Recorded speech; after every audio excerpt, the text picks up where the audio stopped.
ओम शांति। 7 अगस्त 2024 बाबा के महावाक्य। मीठे बच्चे, याद की यात्रा से ही तुम्हारी कमाई जमा होती है। तुम घाटे से फायदे में आते हो, विश्व के मालिक बनते हो। प्रश्न: सत का संग तारे, कुसंग बोरे, इसका अर्थ क्या है? उत्तर: जब तुम बच्चों को सत का संग अर्थात बाप का संग मिलता है, तब तुम्हारी चढ़ती कला हो जाती है। रावण का संग कुसंग है, उसके संग से तुम नीचे गिरते हो, अर्थात रावण तुम्हें डुबोता है। बाप पार ले जाता है। बाप की भी कमाल है, जो सेकंड में ऐसा संग देते जिससे तुम्हारी गति सदगति हो जाती है। इसलिए उसे जादूगर भी कहा जाता है। ओम शांति। बच्चे याद में बैठे थे, इसको कहा जाता है याद की यात्रा। बाप कहते हैं, योग अक्षर काम में ना लाओ, बाप को याद करो, वह है आत्माओं का बाप, परम पिता पतित पावन। उस पतित पावन को ही याद करना है। बाप कहते हैं, देह के सब संबंध छोड़ एक बाप को याद करो। कहते हैं ना, आप मुए मर गई दुनिया। देह सहित देह के जो भी संबंध आदि देखने में आते हैं, उनको याद नहीं करो। एक बाप को ही याद करो तो तुम्हारे पाप जल जाएंगे। तुम जन्म जन्मांतर की पाप आत्माएं हो ना। यह है ही पाप आत्माओं की दुनिया। सतयुग है पुण्य आत्माओं की दुनिया।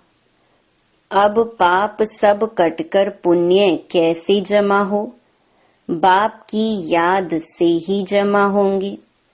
आत्मा में मन बुद्धि है ना, तो आत्मा को बुद्धि से याद करना है। बाप कहते हैं, तुम्हारे जो भी मित्र संबंधी हैं, उन सबको भूलो। वह सब एक दो को दुख देते हैं। एक पाप करते हैं जो काम कटारी चलाते हैं। दूसरा पाप फिर क्या करते हैं? जो बाप सर्व का सदगति दाता है, बच्चों को बेहद का सुख देते हैं, अर्थात स्वर्ग का मालिक बनाते हैं, उसे सर्वव्यापी कह देते हैं। यह पाठशाला है, तुम आए हो यह पढ़ने। यह लक्ष्मी नारायण है तुम्हारी एम ऑब्जेक्ट। और कोई ऐसे कह न सके। तुम जानते हो, अभी हमको पवित्र दुनिया का मालिक बनना है। हम ही विश्व के मालिक थे। पूरे 5000 वर्ष हुए। देवी देवता विश्व के मालिक है ना। कितना ऊंच पद है। जरूर यह बाप ही बनाएंगे। बाप को ही परमात्मा कहते हैं। उनका असुल नाम है शिव। फिर बहुत नाम रख दिए हैं। जैसे बॉम्बे में बबूलनाथ का मंदिर है, अर्थात कांटों के जंगल को फूलों का बगीचा बनाने वाला है। नहीं तो उनका असली नाम एक ही शिव है। इनमें प्रवेश करते हैं तो भी नाम शिव ही है। तुमको इन ब्रह्मा को याद नहीं करना है, यह तो देहधारी है। तुमको याद करना है विदेही को। तुम्हारी आत्मा पतित बनी है, उनको पावन बनाना है। कहते भी हैं महान आत्मा, पाप आत्मा।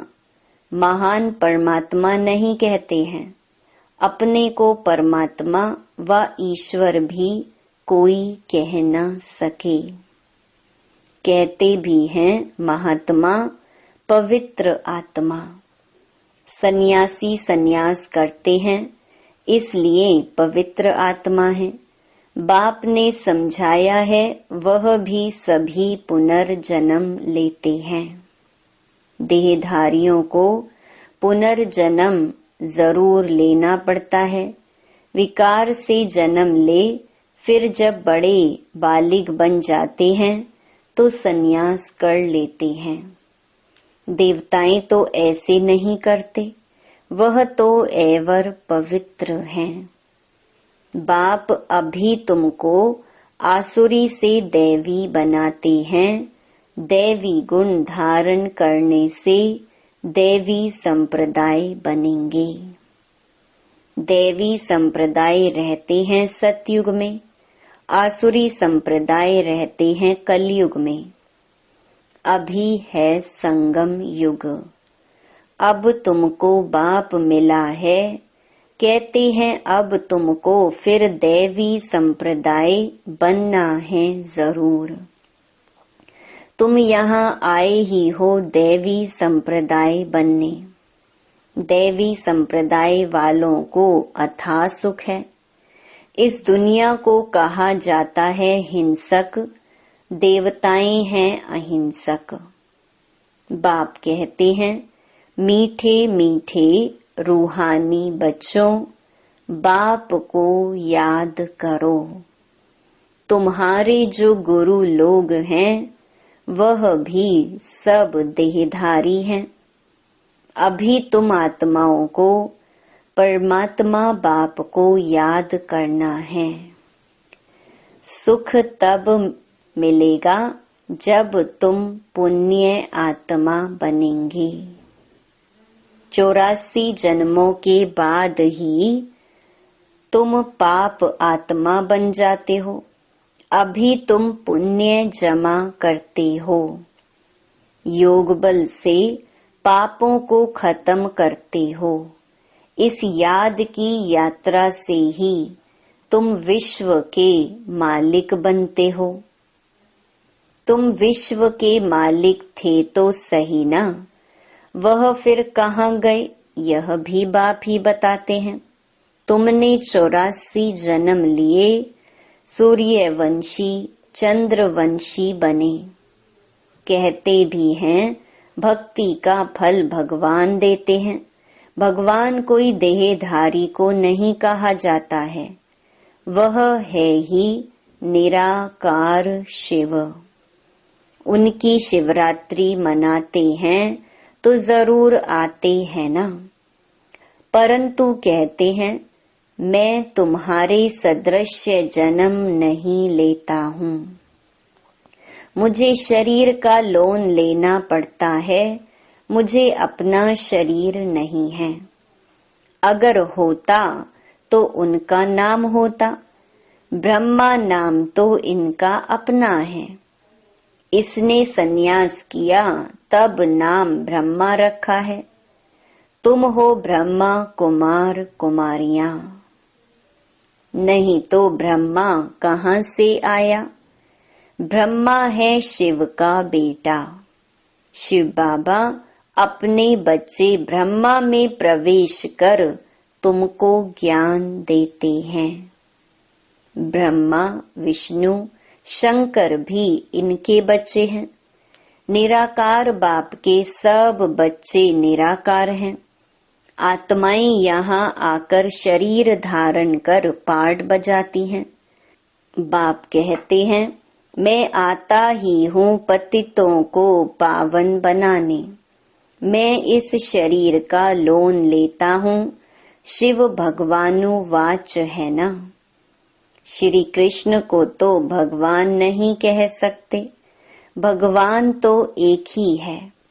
श्री कृष्ण की महिमा ही अलग है।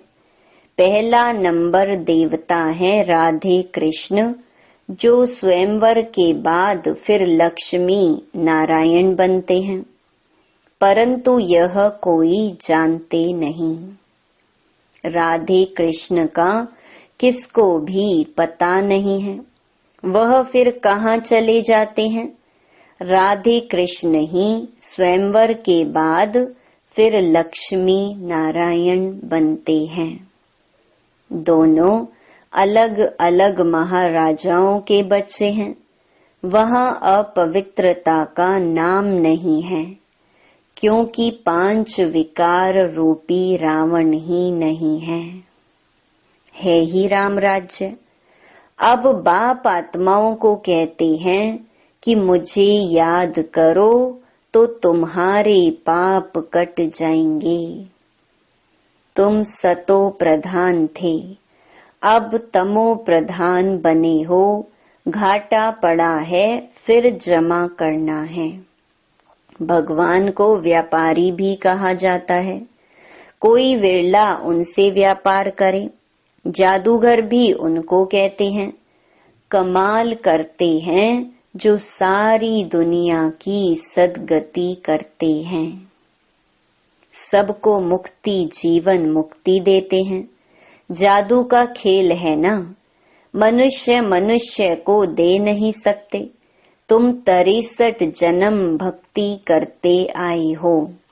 इस भक्ति से कोई ने सद्गति को पाया है?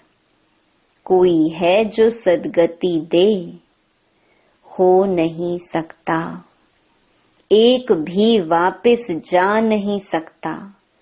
बेहद का बाप ही आकर सबको वापस ले जाते हैं। कलयुग में अनेक राजाएं हैं, वहां तुम थोड़े राज्य करते हो। बाकी सब आत्माएं मुक्ति में चली जाती हैं। तुम जाते हो जीवन मुक्ति में वाया मुक्ति धाम। यह चक्कर फिरता रहता है। अभी तुम आत्माओं को दर्शन हुआ है इस सृष्टि चक्र का, रचयिता और रचना के आदि मध्य अंत का। तुम ही इस ज्ञान से नर से नारायण बनते हो।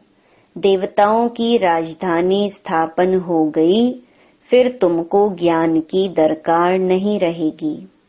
भक्तों को भगवान ने फल दिया आधा कल्प सुख का, फिर रावण राज्य में दुख शुरू होता है। आहिस्ते आहिस्ते सीढ़ी उतरते हैं। तुम सतयुग में हो तो भी एक दिन जो बीता सीढ़ी उतरनी होती है। तुम 16 कला संपूर्ण बनते हो, फिर सीढ़ी उतरते ही रहते हो। सेकंड बाय सेकंड टिक टिक होती है, उतरते ही जाते हैं। समय बीतते बीतते इस जगह आकर पहुँचे हो। वहाँ भी तो ऐसे ही घड़ियां बीतती जाएंगी। हम सीढ़ी चढ़ते हैं एकदम फट से, फिर सीढ़ी उतरनी है जूं मिसल। बाप कहते हैं मैं सर्व की सद्गति करने वाला हूँ। मनुष्य की सद्गति कर न सके, क्योंकि वह विकार से पैदा होते हैं, पतित हैं। वास्तव में श्री कृष्ण को ही सच्चा महात्मा कह सकते हैं। यह महात्मा लोग तो फिर भी विकार से जन्म ले फिर संन्यास करते हैं। वह तो हैं देवता। देवताएं तो सदैव पवित्र हैं। उनमें कोई विकार होता नहीं। उनको कहा ही जाता है निर्विकारी दुनिया। इसको कहा जाता है विकारी दुनिया। No purity. चलन कितनी खराब है।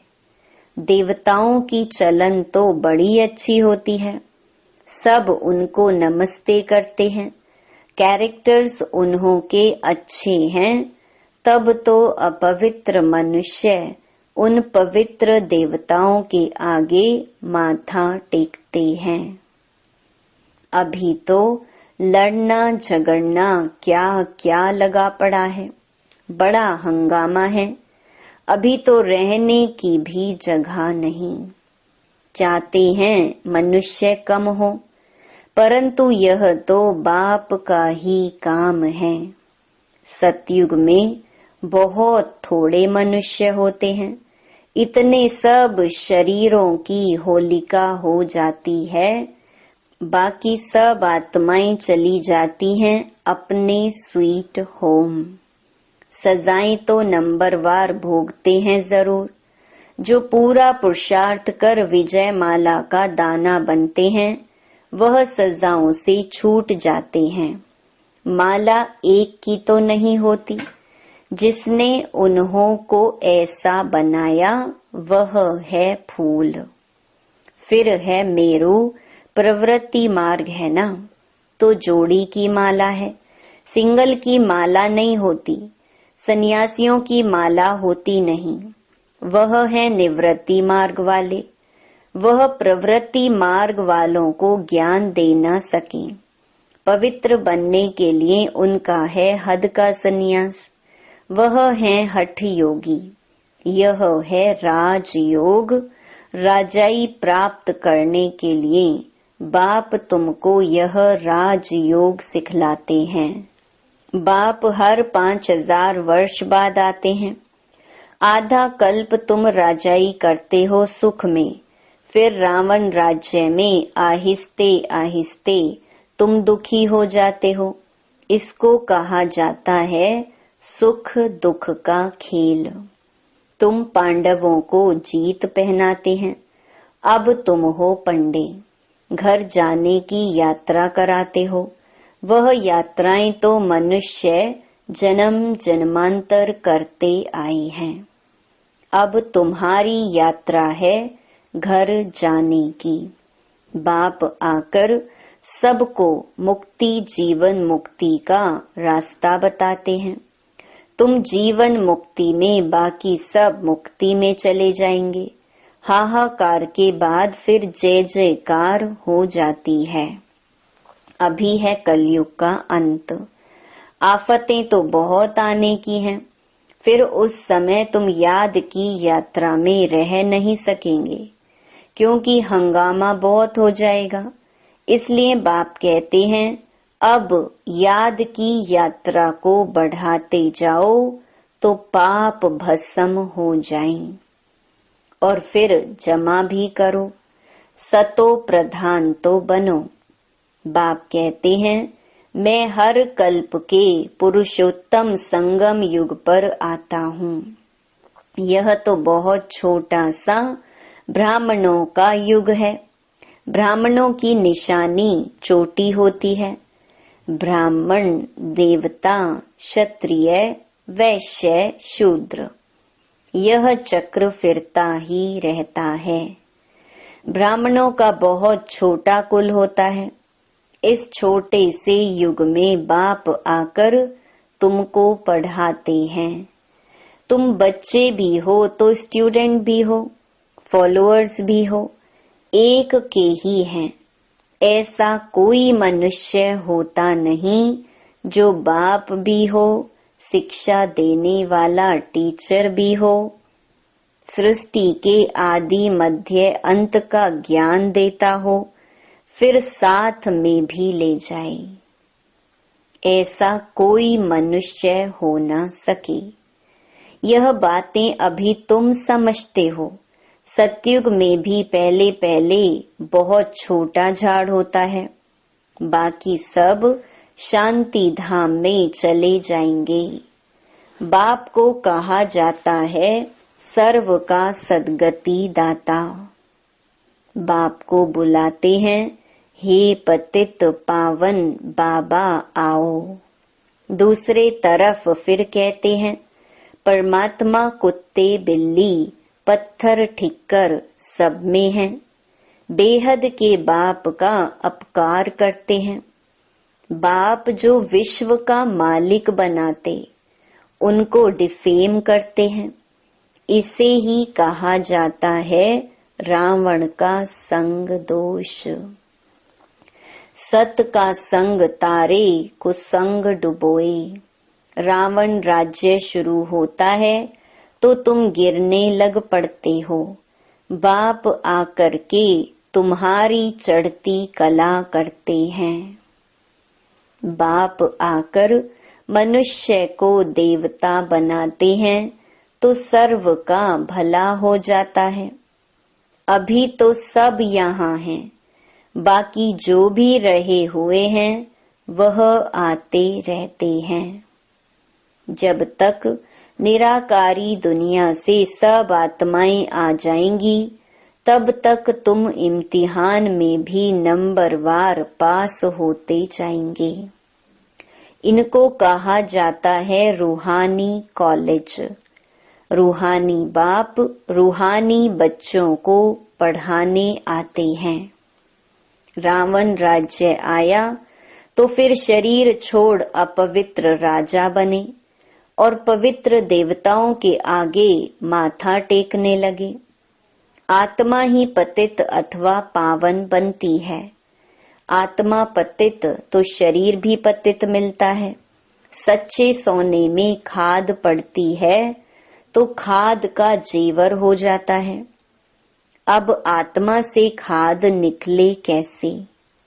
योग अग्नि चाहिए, उनसे तुम्हारे विकर्म विनाश हो जाएंगे। आत्मा में चांदी तांबा लोहा पड़ गया है, यह है खाद। आत्मा सच्चा सोना है, अब झूठी बन गई है, वह खाद निकले कैसे? यह है योग अग्नि। ज्ञान चिता पर बैठे हो, आगे थे काम चिता पर। बाप ज्ञान चिता पर बिठाते हैं, सिवाय ज्ञान सागर बाप के और कोई ज्ञान चिता पर बिठा न सके। मनुष्य भक्ति मार्ग में कितनी पूजा करते रहते हैं, लेकिन किसको जानते नहीं। अभी तुम सबको जान गए हो, तुम सब देवता बनते हो तो फिर पूजा की बात ही खत्म हो जाती है। जब रावण राज्य शुरू होता है तब भक्ति शुरू होती है। अच्छा, मीठे मीठे सिकीलधे बच्चों प्रति मात पिता बाप दादा का याद प्यार और गुड मॉर्निंग। रूहानी बाप की रूहानी बच्चों को नमस्ते। धारणा के लिए मुख्य सार। पहला, सजाओं से मुक्त होने के लिए विजय माला का दाना बनने का पुरुषार्थ करना है।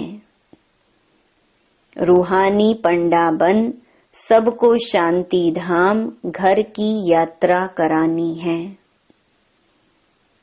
दूसरा, याद की यात्रा को बढ़ाते बढ़ाते सब पापों से मुक्त हो जाना है। योग अग्नि से आत्मा को सच्चा सोना बनाना है, सतो प्रधान बनना है। वरदान, हर घड़ी को अंतिम घड़ी समझ सदा एवर रेडी रहने वाले तीव्र पुरुषार्थी भव।